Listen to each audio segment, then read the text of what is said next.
I really try to live by too much is given, much is expected. I am married to someone that believes the same way, and we really enjoy helping other people and making a difference. Lisa Morris Simon is the daughter of HBU founding father, Dr. Stewart Morris Sr. She graduated with a BA from HBU in 1976 and with degrees in math, art, and education. Lisa is the chairman of the Morris Strategic Investments and president of the Joella and Stewart Morris Foundation. She has served as a member of the HBU Board of Trustees as well as on numerous boards and organizations in Houston and beyond. And her broad and consistent support for HBU, including chairing the school's 50th anniversary gala in 2010 with her husband Jerry, means so much to this university. Thank you so much for being here today.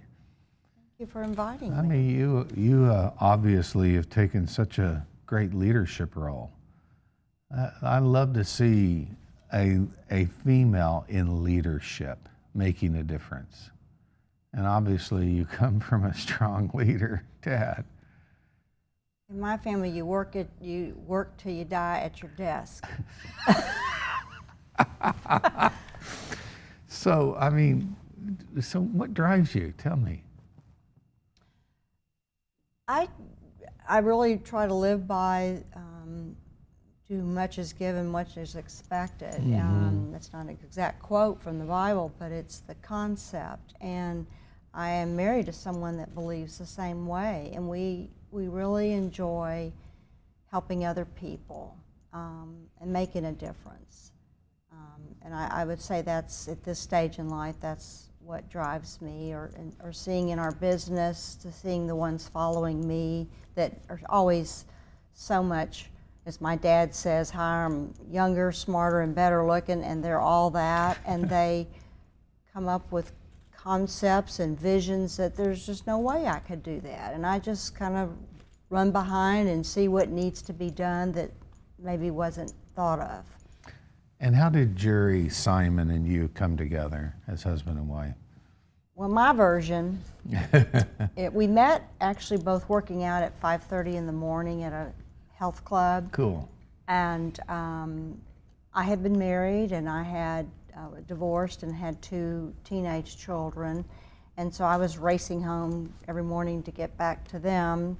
And he was always trying to talk to me. Of course, I never would talk to him. And then I had an employee of mine at the bank that I was working for, and that thought I should meet him. And I had no idea it was the same person. And she calls him, and anyway, he asked enough questions. He finally figured out she was trying to set him up with me. And he said, yeah. And so we went to lunch, and a year and a half later, we were married. Oh, that's great. And he's a pilot. He's a Renaissance man. He's a private pilot. He actually does have a commercial rating, and he uses that for good. He loves to do the angel flights, helping cancer patients either get here or take them home. They can't fly commercially because of their stage of treatment. He plays the piano incredibly by ear. And then he's also very successful in his investment career, investments with Northern Trust. So he understands the math side too. The Lord blessed you and brought 2 very special people together. Thank you. I mean, Lisa, you obviously, I was saying to you a moment ago that yesterday at the HBU board lunch, and I sitting there, your dad, and he is, just as we all know, just amazing, soon to be 100. I just can't even imagine what it must be like to have watched him and learned from him. What are the takeaways? I know there's so many. Well, he always gives God the credit for his success. He'll say that God will close one door and open another one and shove him through it. And I always remember that to to give God the credit. And the truth is, recent things happened to me in a real estate deal that it looked so hopeless. And then in one matter of a couple of days, things just started happening with people beyond, it had nothing to do with me. It just, how does this happen? And the only answer is God. It's His will. So that's certainly a huge takeaway. He's very committed to reading his Bible every day. If you visit him in his home, on his breakfast table, he's got our church's reading through the Bible this year. He's got that one going, and he's got his other one that he's had for decades that he's reading that one. So he definitely goes to sleep quoting scripture as well. So he really lives by what he says. So I think that's another big takeaway. You really have to walk the walk you're trying to teach people. Don't just say this is what you should do. I mean, don't be a hypocrite, do it. He's also always tried to make things happen that are good for both sides, or all sides considered. It's not just, this is just good for me, or this is good for them, but what's good for everybody, and get everybody working together for the same goal. And so that's how he can resolve conflict in managing people. Just sort of put the problem out there on the table like it's not personal. How can we fix this and make it work for everybody? So he's, that's another thing I really look at in my world. What's good for everybody. It can't be good just for me. It's got to be good for everybody involved. He was the catalyst to build Stewart Title Company, and I know it was founded already, but he certainly took it across the country. What was that like? I mean, across the world, yes. Well, I'm a little younger than my brother and sister, and when you hear them talk about their childhood and then mine, I'm thinking, did we grow up in the same house? I mean, it was so different. I didn't have quite the discipline they were given. So, as evidence, when you talk to them, you'll see we're just night and day different. But he took over the company as president in the 50s when 3 of the leaders of the company died in the same year from heart attacks. And so that was around the time I was born. And he saw that the company was only in Texas. It had been founded in 1893 in Galveston by his uncle. And he just saw the threat, or the risk, I should say, that if the title insurance ever became threatened in the state of Texas, the company just wouldn't make it. And then all those people with all those jobs. So he saw the need to expand. So he apparently bought an airplane and then learned how to fly it, because he couldn't get to all the places back then commercially. And I think my mother told me he went through 3 Bonanzas. That's a type of airplane. He just flew the wings off of them. I mean, you can't really fly the wings off of an airplane, but anyway, he really traveled a lot. So what I remember as a child is our vacations were business trips, and he'd just load us up in that airplane and we would go with him on these business trips, and they were always very adventurous, especially if we ever went to Mexico. I mean, we'd go places where he'd have to fly and scare the animals off the runway before we'd land. So I loved the adventure side of him. The risk-taking side of him is really fun. And so he also is a big believer in animals. We grew up with horses, not the usual dogs, cats, whatever you brought home, but he thought that horses being bigger, so much bigger than a human, that if you learned to work with that horse and manage that horse, it was like learning how to manage life. Because a horse has a little bitty brain, huge body, and if you don't take charge, it can hurt you. So That's what he told me. So, and also, God's lifespan for animals is so much shorter than a human's. So it allowed you to see the whole life cycle in a short time and learn from that.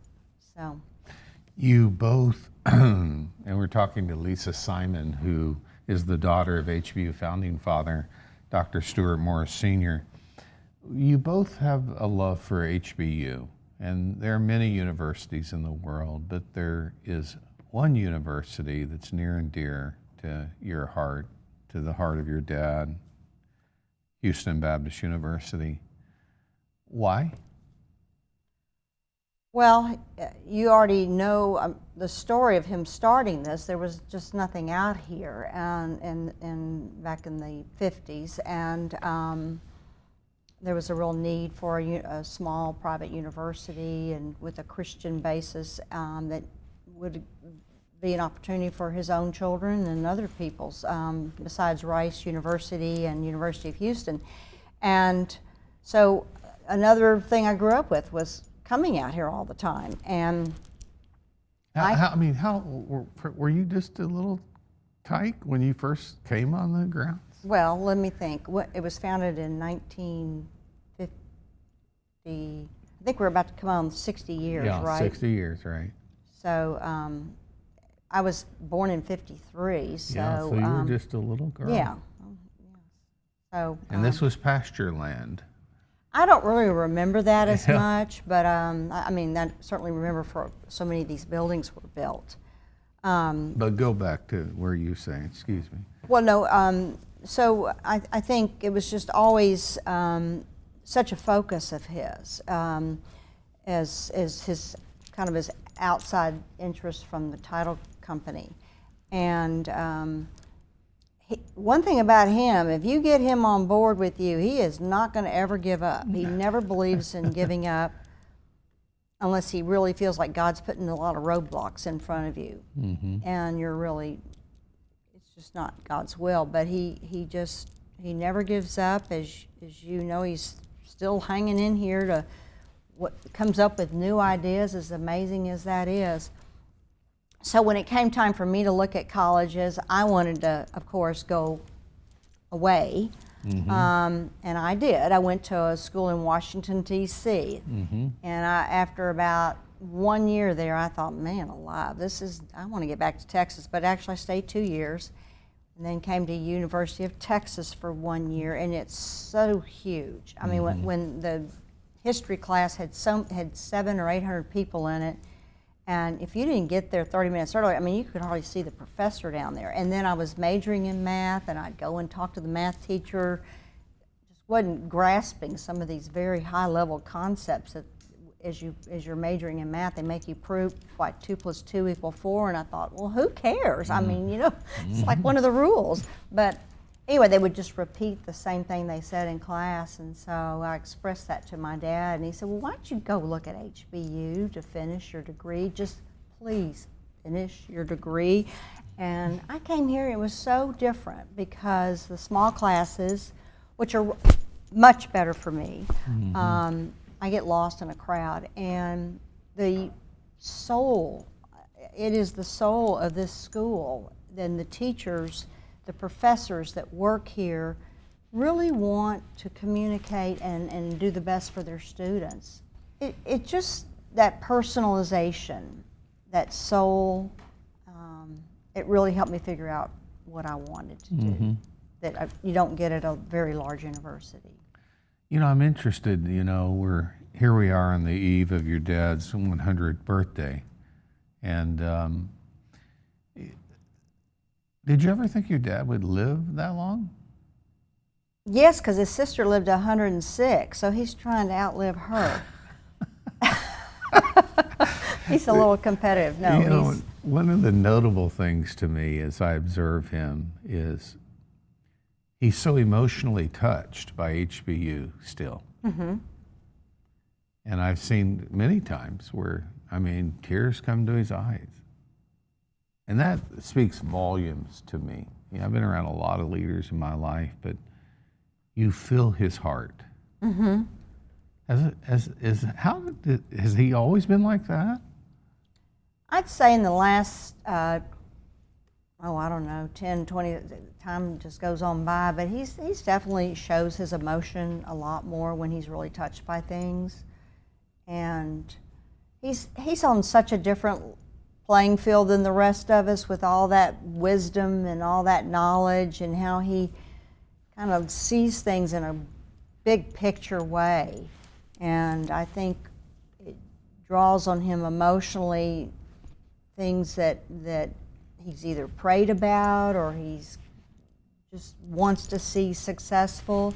I mean, whether it's a child doing great that wasn't, or a school, or someone that works for him back when he was more involved in running the business. He just loves to see people find their passion and find what God created them for, and the school seems to be more and more grooving into with Dr. Sloan's leadership. It's just been outstanding, the growth. So his dream is just for it to succeed, everything to succeed, or everybody to succeed.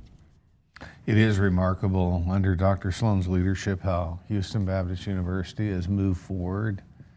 And, you know, I mean, even now, the dynamic things happening are just amazing that are in the works. I mean, soon, at some point, we will have a groundbreaking of a very special law and liberty. Tell us about that building, why that building? I mean, it obviously speaks about law and liberty. It refers really to the founding fathers and their philosophy, I think, on the founding of our country. And my father certainly believes in the foundational principles that our country was formed on. I mean, he's fought for them in World War II. Business just can't succeed without those kind of principles. And it's really the opposite, a lot of what we hear today with politicians that think the rich should give to the poor, or, you know, just people just aren't taking responsibility for themselves. Free enterprise, which is what our country has grown by. So it's really to help teach those foundational principles that are being extracted from textbooks and the lives of these children growing up. And my brother's very passionate about this as well. So at his children's high school, he was involved with free enterprise type courses to be taught, because he could see how it's just so basic for business in our country.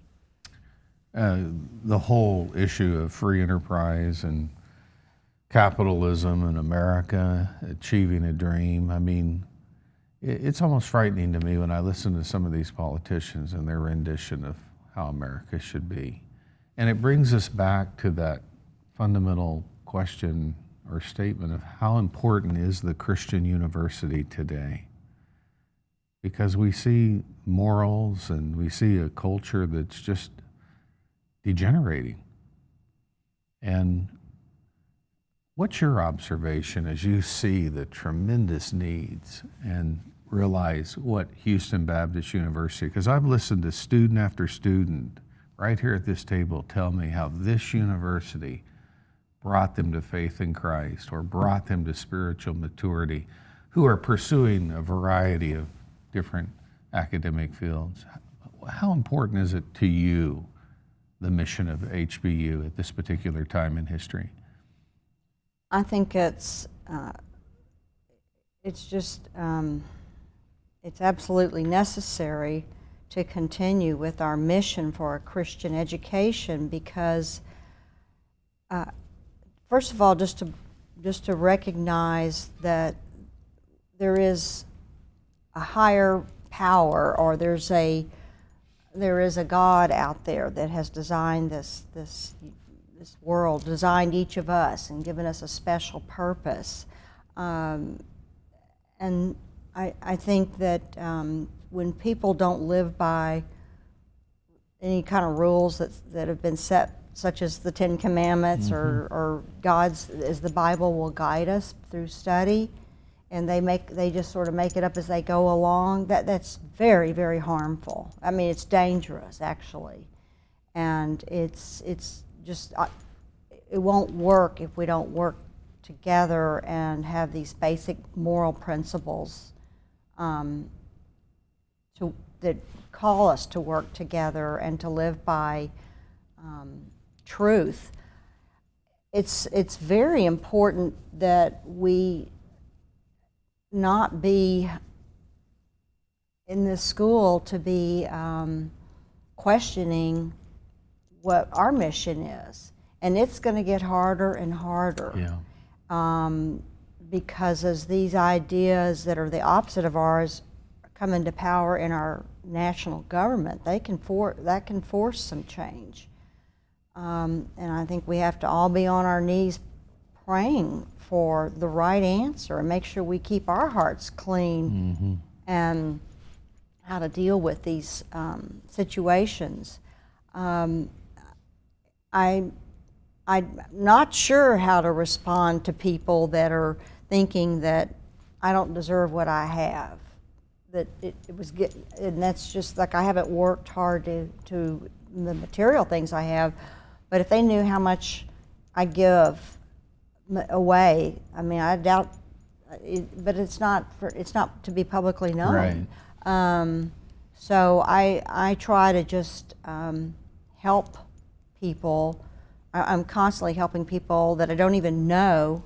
Evidence this morning when I was in physical therapy for my shoulder, this guy next to me was wallowing in pain, and he was telling the therapist, you know, I can't get the doctor to call me back, blah, blah, blah. I said, well, you mind me asking who your doctor is? And because, you know, I know these doctors have a lot of pull on Sure. them, and anyway, I thought, you know, if I can help because I'm on a board of a hospital, I will. I'm also a big believer in good customer service. Yes. That's a big role I play in our business, serving our tenants in the commercial real estate business. I demand good service, Yes. and I demand it from myself as well as from other people that are serving me for something I've purchased, or won't go back to them and try to figure out the Right. nicest way to tell them Sure. why. But I think that can be tied back to the morals.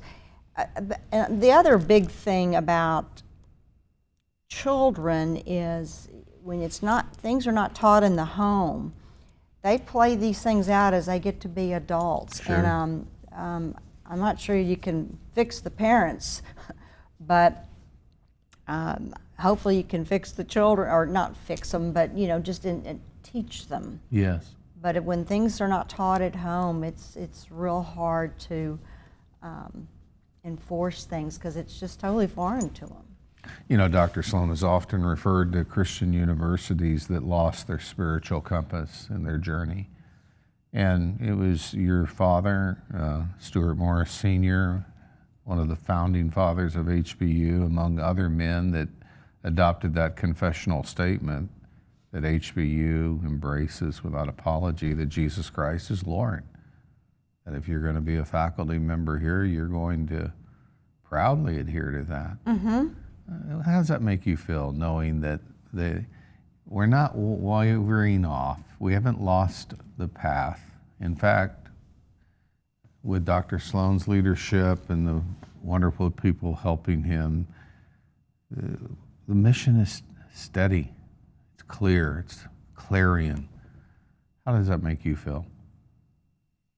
What makes me very proud, not in a sinful kind of way, but just a feeling like this is God's will for this university to succeed. And I look at all the negative influences out there as like Goliath, and we're all down here like David, and hopefully we'll have the right kind of stone and slingshot with God's help to keep slaying those Goliaths and succeed. we just so important that we have to stay humble and look for that prayerful guidance to do the next right thing.